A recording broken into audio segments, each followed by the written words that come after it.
My family mocked me at Dad's will reading, but my son's 7 words unveiled a truth that silenced their laughter and changed our lives forever. They didn't even wait for the lawyer to speak. "She'll get nothing, Dad hated her," that's what my sister Laura said the moment I stepped into the room. No greeting, no eye contact, just that sharp, cutting sentence, loud enough for everyone to hear, like she wanted it to echo. I felt the words land in my chest like a punch.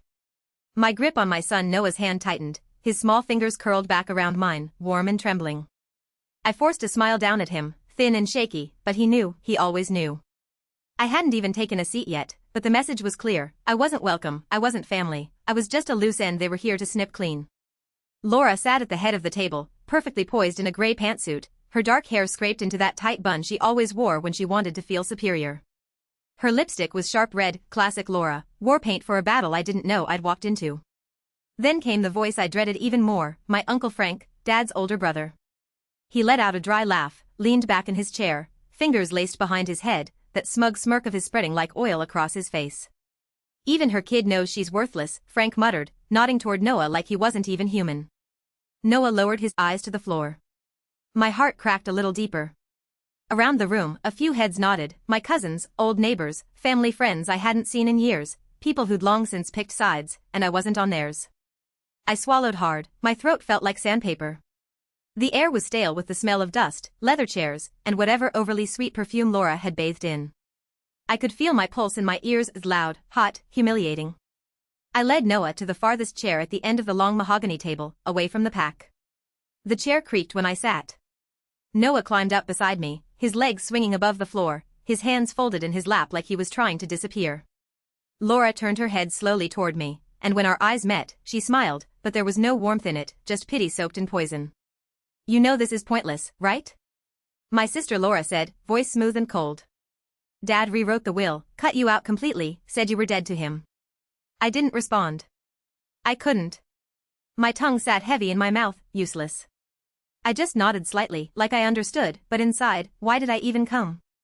I thought maybe there'd be something, a note, a line, a sign he remembered me, something to make it all make sense. Instead, I was back in the one place I promised myself I'd never return to, surrounded by people who made it clear they had already buried me long before they buried him. And just as I was about to stand, to leave before they started carving up the estate like vultures, the door creaked open. Mr. Bennett, my father's lawyer, entered the room, clutching a thick folder beneath his arm. He looked exactly the same, neatly pressed, tired eyes, and a face that gave nothing away. The room fell silent. Everyone sat up a little straighter. This was it. I braced myself for humiliation. I came expecting nothing, and I'd leave with exactly that, or so I thought. Because what no one in that room knew, not Laura, not Frank, not even me, was that my son Noah had brought something with him, and with one sentence, he would unravel everything they thought they knew. "You forgot the video he recorded." It had been 8 years since I stepped foot in a room like this with my family, 8 years since I packed up a life they said I didn't deserve, took Noah, just 2 at the time, and left without looking back. Not because I wanted to, but because I had to, because every conversation with my father, William, ended in silence or shouting, because every family gathering felt like walking barefoot across glass while smiling for the camera. But now I was back in a room that still smelled like cigar smoke and old anger. The irony, I didn't even know I was invited to the will reading. The envelope showed up 3 days after the funeral, no note, just the date, time, and address in Bennett's formal script. For a moment, I wondered if it was a mistake, maybe they meant to send it to Laura, or maybe it was just a cruel, final joke. But Noah wanted to go. He looked at me with those wide, soft eyes, his voice quiet but certain. "We should go home, Mom," he said. "Maybe there's something you need to hear." I don't know how a 10-year-old can carry that kind of wisdom, but he does. Sometimes I think he sees the world in ways most adults never learn to. So we came. I wore the plain black dress I hadn't touched since my mother's funeral, and he wore a little button-up that he picked himself. I braided his hair that morning with trembling hands, and he told me I looked beautiful. He didn't know I had barely slept, that I was terrified to face the people who'd treated me like a ghost for nearly a decade. I knew what they thought of me. Laura, the perfect daughter, she stayed, she helped, she took care of Dad. She made sure everyone saw her doing it, too. She told the story so many times it became gospel. Sarah abandoned the family, Sarah couldn't handle real life, Sarah ran away. They never asked why I left. They didn't know, or didn't care, that Dad stopped speaking to me after I refused to stay in a marriage that was tearing me apart, that when I showed up on his porch with Noah in a suitcase, he shut the door without saying a word, That the one person who was supposed to protect me from the world had become another wall I had to break through. Uncle Frank didn't help, he was Dad's echo, always repeating the same bitter phrases: family doesn't quit, blood is loyalty, don't come back crying. And Laura, she soaked it all up and turned it into a script she could weaponize. So I stopped trying. I built a quiet life for Noah and me. We didn't have much, but we had peace and love and laughter. Still, part of me held on to the smallest, most fragile hope that maybe, in the end, Dad had seen something, regretted something, left something behind. Maybe that's why I opened the envelope, why I showed up. But now, sitting in that room, surrounded by hard eyes and smug smiles, I felt foolish for hoping. Noah hadn't said a word since we sat down. He sat straight, hands in his lap, eyes scanning the room like he was studying each face. His calm unnerved me a little, like he was waiting for something. And then Mr. Bennet cleared his throat and opened the folder. I leaned back in my chair and whispered to myself, just get through this, don't let them see you break. But Noah, he was sitting on something bigger than grief, and before this was over, he'd prove he was the only one in the room truly listening to my father. Mr. Bennet cleared his throat again, the way lawyers do when they want the room's attention without actually asking for it. He adjusted his glasses, flipped open the folder, and began reading the will like it was just another Tuesday. I barely heard the first few lines: generic legal stuff, estate definitions, executor declarations. My mind was spinning, not with what he was saying, but with what I knew was coming. He wouldn't say my name, I was sure of it. Still, every time he paused to turn a page, I held my breath, like maybe, just maybe, the next words would be different, maybe he'd surprise me. But no, it was all the usual suspects. To my daughter Laura, I leave the primary residence and all its contents. Laura's face didn't move, but I could feel her satisfaction, like perfume wafting across the table. She glanced sideways at her husband, Mark, who gave her a smug little nod, like they were already planning renovations. To my brother Frank, the lake property and all remaining shares in the family business. Frank leaned back further in his chair, arms folded, chin high, like a king surveying his newly acquired kingdom. I watched him slide the cigar back between his teeth and bite down gently, like he'd already won something. To Peter, my nephew, the vintage car collection. Peter, the cousin who once locked me out of my own room at age 9 just to watch me cry, that Peter. I bit the inside of my cheek to keep my face from cracking. I could feel the tears gathering behind my eyes, hot and sharp, but I didn't let them fall. Still no mention of me, not even a footnote. Then came the line I'd been dreading, and as previously declared, my daughter Sarah will not receive a portion of this estate. There it was, simple, final, like a closing door. I felt like I'd been punched in the chest. Noah's fingers slipped into mine under the table. I hadn't even realized my hands were clenched in my lap. His touch brought me back, anchored me before I drifted too far. I could feel my heartbeat behind my eyes, my skin burned. And then came the whispers, low but intentional. Laura let out the softest scoff. Told you, she muttered to Mark. Uncle Frank shook his head, like it was also predictable. Takes a certain kind of person to walk away from her own father, he said, louder than he needed to. The others, the cousins, the so-called family friends, didn't say much, but their silence was just as loud. I stared down at the wood grain on the table, the lines twisted and spiraled, almost hypnotic. It was easier to look at that than their faces. I could hear my own voice inside my head, flat and hollow. Why did I come? Why did I think he'd remember me? But then Noah moved. He let go of my hand and sat up straighter. I felt the shift before I saw it. His voice cut through the tension like a tiny blade, soft but unshakable. You forgot the video he recorded. The room froze. Laura blinked. Frank turned. Mr. Bennet paused, pen still hovering over the page. I turned to Noah, confusion flooding my brain. What video? I asked, barely above a whisper. But Noah wasn't looking at me, he was looking straight ahead, steady, certain. He reached into his backpack and pulled out a small white envelope, slightly crumpled but sealed tight. My name was on the front, but underneath it was Dad's handwriting, for the lawyer, only if it gets ugly. I didn't understand it yet, but Noah did, and suddenly, for the first time all day, I felt the balance in the room shift. I stared at the envelope in my son Noah's hands, like it was radioactive. He held it so calmly, like it wasn't the most dangerous object in the room, but my eyes were locked on the handwriting across the front, sharp, all caps, unmistakable, my father's, for the lawyer, only if it gets ugly. Well, it had gotten ugly.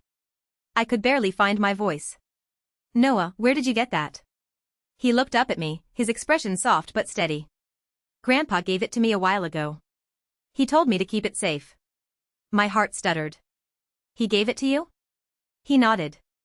The day we visited him, just me and him. You were at work. I blinked hard, trying to pull the memory into focus. I remembered that day, Noah had asked if he could go with my neighbor to drop off something at Dad's. It was the first time I'd let him go without me. I had no idea they even spoke. Now Mr. Bennett reached across the table. May I? He asked gently, and Noah handed the envelope over without hesitation. The entire room leaned in. Laura was squinting, like she couldn't make sense of it. Frank shifted in his seat, no longer slouched. For once, nobody had anything to say. The envelope made a quiet tearing sound as Bennett opened it. Inside was a USB drive, small, black, ordinary, but my pulse kicked like it was a grenade. Bennett furrowed his brow and pulled a note from the envelope too, another page in my father's handwriting. His eyes scanned it, and for the first time since he walked into the room, his composure cracked, just slightly, but I saw it. He didn't speak right away, he just nodded slowly, like something unspoken had been confirmed. Everyone, Bennett said, his voice quieter now, there is a video message from William Thompson, recorded before the final version of this will. It was sealed with instructions to be played only if this situation became contentious. His eyes flicked to Laura, then Frank. They both shifted in their chairs. Laura scoffed. This is ridiculous. He didn't say anything about a video. Uncle Frank leaned forward, voice harder now. We don't know what's even on that thing. Could be fake. Bennett raised a hand. It's timestamp authenticated. I recognize the handwriting and signature, and per his instructions, I'm legally bound to play it. He plugged the USB into a sleek black laptop sitting on the desk beside him. The screen flickered to life, the logo dissolving into a black frame with a single word, play. The air in the room changed. No one spoke. No one moved. I could feel my heartbeat in my fingertips. I gripped the arms of my chair, like they might keep me from floating off into some other world. My breathing was shallow, shaky. Why would Dad leave a video? Why did Noah, what could he possibly want to say now, after everything? Noah didn't look nervous. He just sat still, eyes on the screen, like he already knew what was coming. Laura looked pale now, her lips pressed into a tight line. Frank had stopped chewing his cigar. I wanted to run, I wanted to cry, I wanted to scream, but mostly I wanted to know. Bennett hit the spacebar. The screen went black for half a second, then flickered, and suddenly, there he was, my father, older, thinner, sitting at his desk, wearing that navy sweater I bought him for his last birthday, the one I didn't know he'd ever worn. His hands were folded, his expression not cold, just tired. He looked straight into the camera, and then he started to speak. I didn't breathe, not when the screen lit up, not when I saw his face, not when I heard the first two words leave his mouth, "Hi, Sarah." He looked older than I remembered. His skin had thinned, his once proud posture had softened, but it was still my father, William Thompson, sitting at that worn oak desk with the antique globe behind him, just like when we were kids. Only this time, his expression wasn't stern or distant, it was human. If you're watching this, he continued, I'm gone, and I'm guessing things didn't go well at the reading. His hands were clasped in front of him, fingers twitching slightly, a small, nervous habit I had, too. I didn't expect peace between you and the family. I know what they think of you. Hell, I know what I said about you. He looked down, swallowed. And I was wrong. My breath caught in my throat. My nails dug into the armrest of my chair. Noah glanced up at me, but I couldn't look away. I believed what Laura told me. I believed Frank. I believed that you left because you didn't care. I didn't ask questions. I didn't listen to you, not once. You tried, and I shut the door in your face, on you and Noah.